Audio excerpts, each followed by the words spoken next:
Italian literature. One of the most appreciated pieces of Italian culture. Am I right? Well, no. You see, a lot of us Italians have grown to despise most of our own people's poems for their complexity and deepness, thus forcing us to study them all since elementary. But that's just what I consider teen laziness. One of the most hated and at the same time loved Italian poems is the Divine Comedy by Dante. No, not that Dante. Dante Alighieri was born in Florence in the Middle Ages.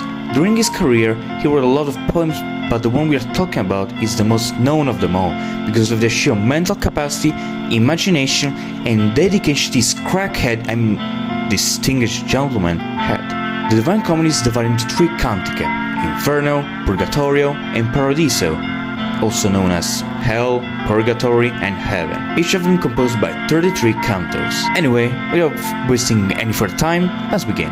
I'm Fish, and this is a meme summary of the Divine Comedy, Inferno.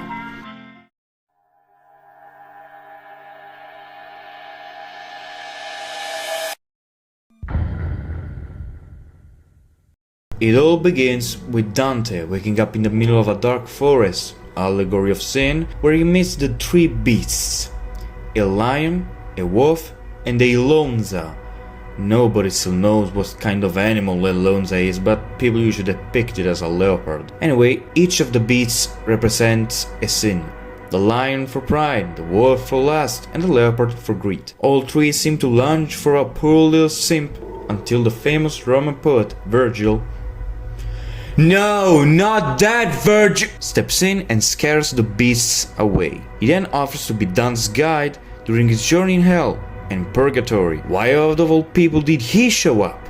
Well, it's a little complicated, but Dante took a lot of inspiration from Virgil when writing the Divine Comedy, like Aeneas descending into Hades or his prediction of the birth of Jesus Christ in the Bucolics, even though some say it was actually Augustus. So yes, from this fact you can already speculate that this poem is nothing but a very ancient Wattpad fanfiction. Anyway, the duo reached the gates of hell with a famous sign saying, "Abandon all hope, ye who enter here." But since Dante in this canto is the main character, he shrugs it off and enters anti-hell, which is where we can find the heedless, or ignavi, who are those who have never taken sides in the battle between good and evil. We can also find the angel who refused to side with either God or Lucifer during the rebellion in heaven. The punishment here is being constantly chased naked by big flies and hornets. Also, the blood is sucked by worms, so yeah, that's something. After crossing the river Acheron, Dante and Virgil reach the first layer of hell. Limbo is where we have non-baptized children and righteous people born before Christ, also known as the Age of False Gods. They are too good for the actual damnation but too impure for heaven. So what's their punishment? Well, it's not really something physical, but it's really psychological. They are forced to live in eternal solitude with the illusion of reaching heaven, though Dante states that on Judgment Day, Jesus will allow the folks from Limbo to ascend and reach paradise. But that never happened because got Arnold Schwarzenegger and Robert Patrick killing each other instead. Well played, Dante. Well played. We meet a lot of famous historical figures in Limbo, such as Adam, Eve, Noah, Moses, and Homer, who wrote the famous Odyssey and Iliad.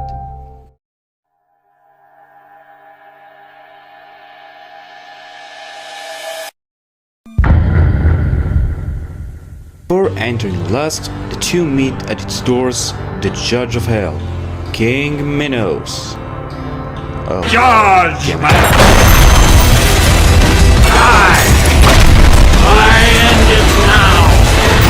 Unlike what Ultra Kill fans believe, the original Minos was very arrogant and judgmental and brutal. He judged the dead and told them which layer they belonged to. He also threatened Dante with size but was put back in place by Virgil's charisma. Have you ever had continuous sex in life and have no regrets? No? Neither did I, but if you did, you are going straight to the last layer, or at least that's what Dante wants to happen. Not important. Anyway, the last layer is where people driven by sexual desire reside. They are punished by being tossed around by violent and strong winds, allegory of their horniness during their mortal life. In this layer we stumble upon the story of Paolo and Francesca, two lovers who were murdered by Gianciotto Malatesta, Francesca's previous boyfriend. The story is so tragic that it managed to make Dante pass out. What does this layer teach us? Oh right, don't be horny kids, or you will be sent to Tornado Alley 2.0. I love the Divine Comedy.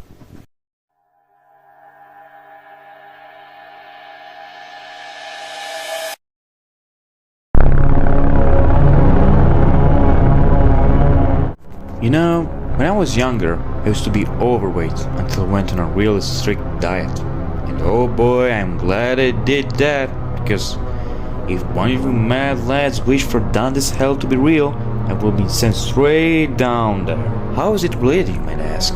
Well, the layer that follows last is gluttony. Being gluttonous, if you didn't know, means to never recognize limits when it comes to food, delicacies, and alcohol too, but that can be applied to many other things. In gluttony, the sinners are forced to roll in a putrid lake of mud under a freezing rain while being constantly hunted down and munched on by your favorite three-headed puppy, Cerberus. Aww, is he such a good boy? Jokes aside, some sinners pretend to be dead. I know that sounds stupid. Or cover themselves in mud to avoid being eaten by him.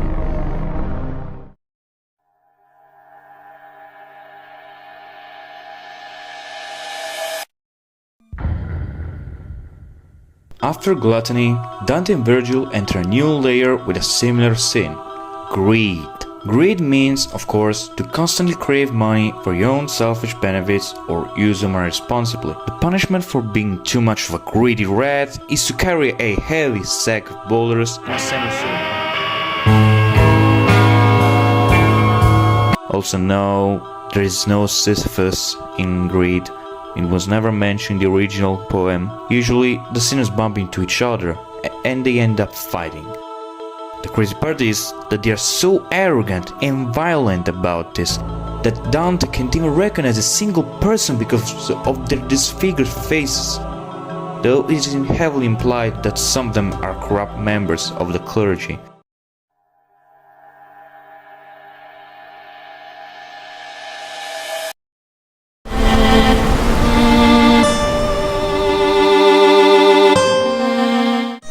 Wrath is an interesting circle, because it consists of the massive river Styx, where ferrymen usually navigate on, and surrounds the city of this. But we'll talk about it later. The truth is, the river itself is filled with sinners.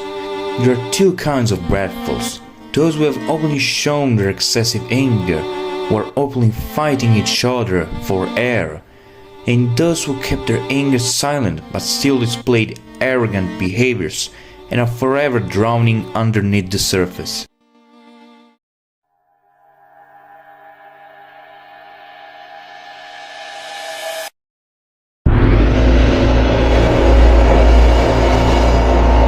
After traveling through the Styx, Dante and Virgil reach the city of Dis. Nuts. Reach the city of Dis, which contains all the other 4 layers of hell. At first, their entrance is blocked by fallen angels who threaten the poet, until an archangel ascends from heaven and tells them that Dante was sent by God.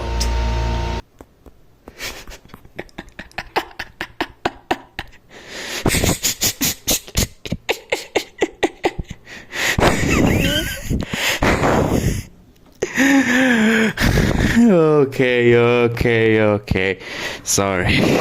It's just that, how can you not call this a fanfiction? Come on. Once the fallen angels let them in, their first sight is the layer of heresy.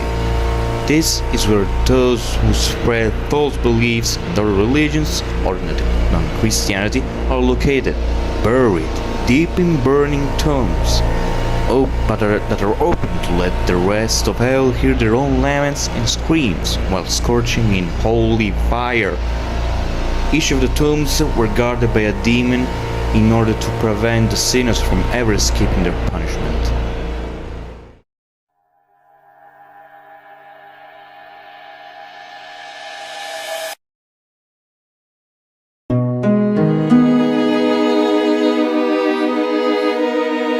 The seventh circle of hell is a layer of violence.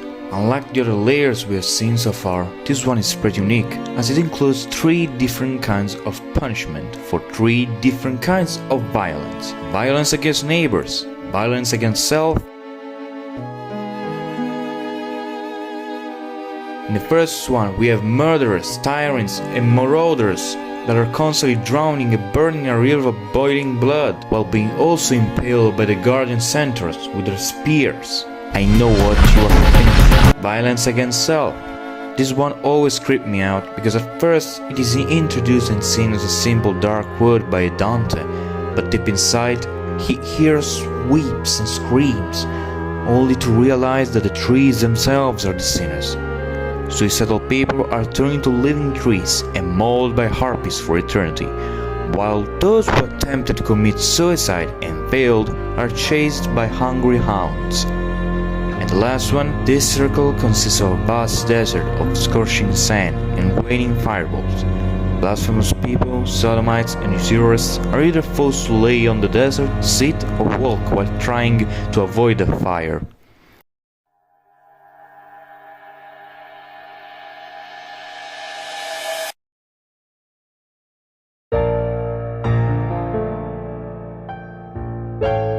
Yet again we stumble upon a particular layer named fraud, which is divided into 10 trenches called bulge. Each one represents a different kind of fraud with a different punishment.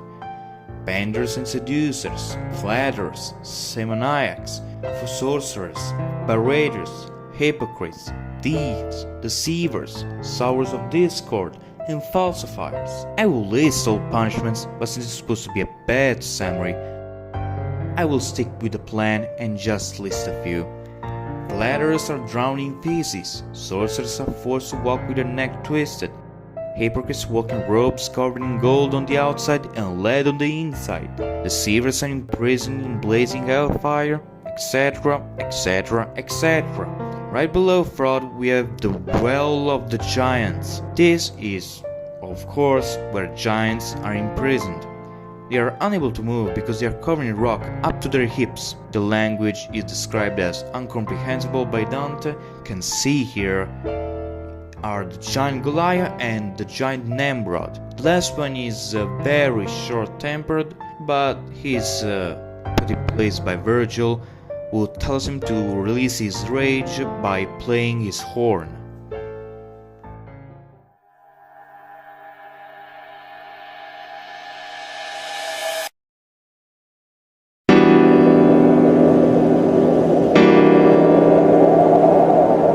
The ninth circle of hell consists of a frozen lake called the Cocito, which is present to the worst sin to commit according to Dante.